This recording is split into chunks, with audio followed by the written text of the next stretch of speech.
Over the last 2 months, we have been occupied primarily with our efforts to complete our work on the 2020 appropriation bill in time to ensure the budget becomes law before the end of the year. We have worked with the federal government, ministries, departments, and agencies to set priorities. We reached out to stakeholders and citizens groups. We liaised with constituencies or with constituents to understand their expectations and reflect their expectations, those expectations in our consideration of the appropriation bill. I am glad to report that these efforts have been worthwhile, and today we have passed the budget in the House of Representatives in good time to maintain the January to December budget cycle in line with the commitments we made when we resumed office. The January to December budget cycle honorable members, please. is necessary to ensure effective implementation of our annual budgets to meet our nation's development challenges. By our joint efforts and the grace of God, we will maintain this standard for every year we are in office and leave a legacy for our successors to aspire to. When we resumed in January of this year, the coronavirus was a novel development, still confined for the most part to China. We did not know that our economy will be upended in a few months and our lives disrupted by a pandemic we did not anticipate and were not prepared for. We did not foresee a world where citizens will be confined to their homes for months, unable to earn a living, denied the freedom to live full lives in the company of friends and colleagues, family and loved ones. Yet, when the moment came, we did not shrink away from it.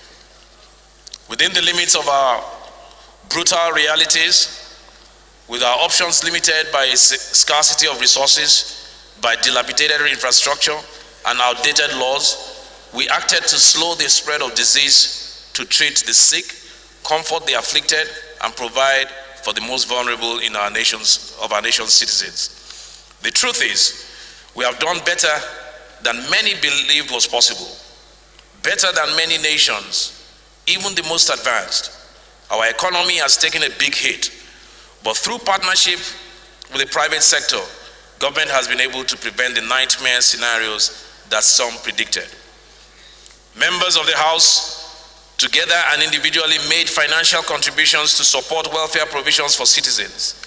There is virtually no constituency in the country that did not feel the impact of efforts by their representatives.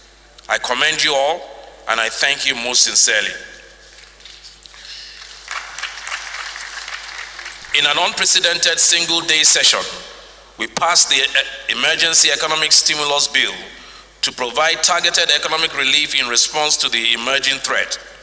We did this because before the coronavirus breached our borders, because we anticipated and sought to prevent the worst possible outcomes.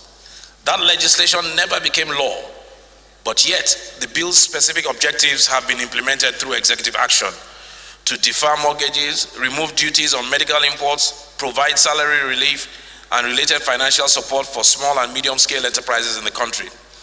Despite an extraordinary torrent of misinformation and political mischief, the House moved forward with landmark legislation to reform our nation's obsolete statutory framework for preventing and managing infectious diseases and pandemics so that we can be better prepared for the next time. We worked with the executive to address medical doctors and healthcare workers' welfare demands and resolve a labor dispute that would have resolved in strike actions and walkouts with devastating consequences for too many of our citizens amidst a raging and deadly pandemic. Because of the House of Representatives, hazard allowance became part of the medical and pandemic lexicon in this country. The intervention of the House elevated the welfare of healthcare workers to a ministerial issue and saw to it that these hazard allowances were provided for and paid. We convened a conference of speakers of African parliaments in a broad collaboration to renegotiate the terms of our national debt and free up much needed resources for development, whilst committing to a new regime of responsible administration of public resources. We recognize that governance in a time of uncertainty required us to change the way we conduct legislative business. So we reviewed and updated our legislative agenda to focus on critical priorities, and for the first time, we appointed a committee to drive monitoring and implementation of our agenda. Notwithstanding these efforts, we cannot escape the hard truth that this has been a tough year of suffering for too many citizens, a year like none before. If we learned nothing else, we learned that we have a limited window to address problems that have been a long time in the making. This year, we have seen that the structural inadequacies of our economy and healthcare systems, our internal security and justice architecture have left us dangerously exposed to the risk of a complete and irreversible loss of faith in the Nigerian project by a large section of our citizens. Despite spirited government efforts, our economy is still overly reliant on the sale of crude oil. Vast swaths of potential in tourism and agriculture, manufacturing and technology, media and entertainment remain untapped due to insecurity, infrastructural deficits, policy and regulatory inconsistency. The risks we face are not abstract. In the aftermath of the NSAS protests, we saw it in the flames that engulfed our cities. We saw it 2 weeks ago in Zabamari, with the massacre of citizens farming for survival, and most recently in the abduction of young boys seeking to improve their lives through education in Kankara. We commend the efforts of the security agencies who, working together, have secured the release of the Kankara boys and ensured their safe return to their families.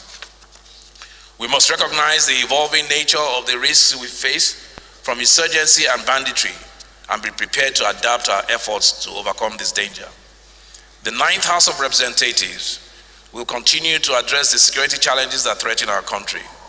We have initiated and will continue efforts to reform the statutory framework for police accountability through the Police Service Commission Reform Bill, which has passed second reading.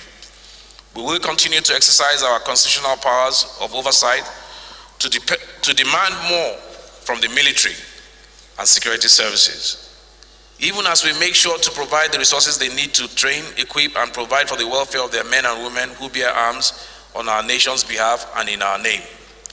The responsibility of undoing the damage of many years has fallen on us. We have a lot of work to do. We are each called to lead our nation towards the promised land, to restore the dignity of every man, woman, and child who swears allegiance to our Constitution and salutes our nation's flag.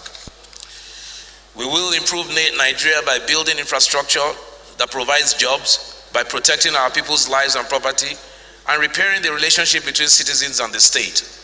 This is what we must do to restore faith in Nigeria's promise and prevent the risk of a destructive renegotiation of our nationhood.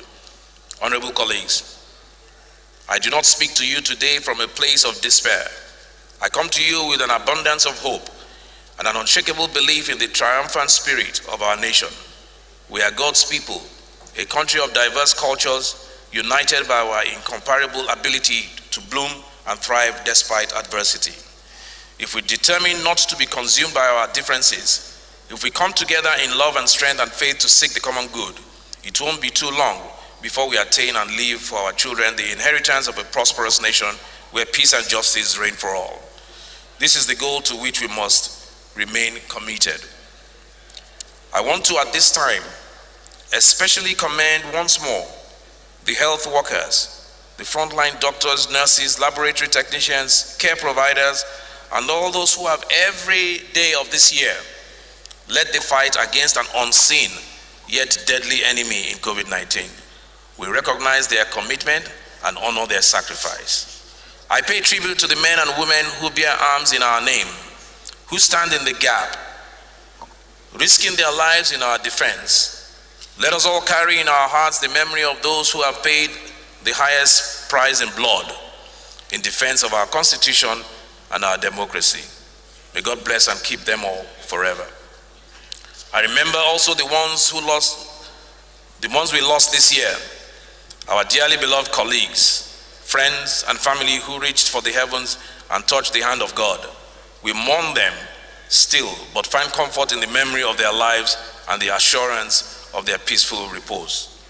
The recent uptick in positive cases of COVID-19 is a clear and present danger that will only be defeated by strict adherence to the guidelines on masks, social distancing, and personal hygiene. Please take this seriously. We are not out of the woods yet, and we cannot afford to act as if we are. Honorable colleagues, as we go, I wish us well. I wish us a Merry Christmas, and I pray that we will all be reunited in January to continue the people's business. Thank you, and God bless you all.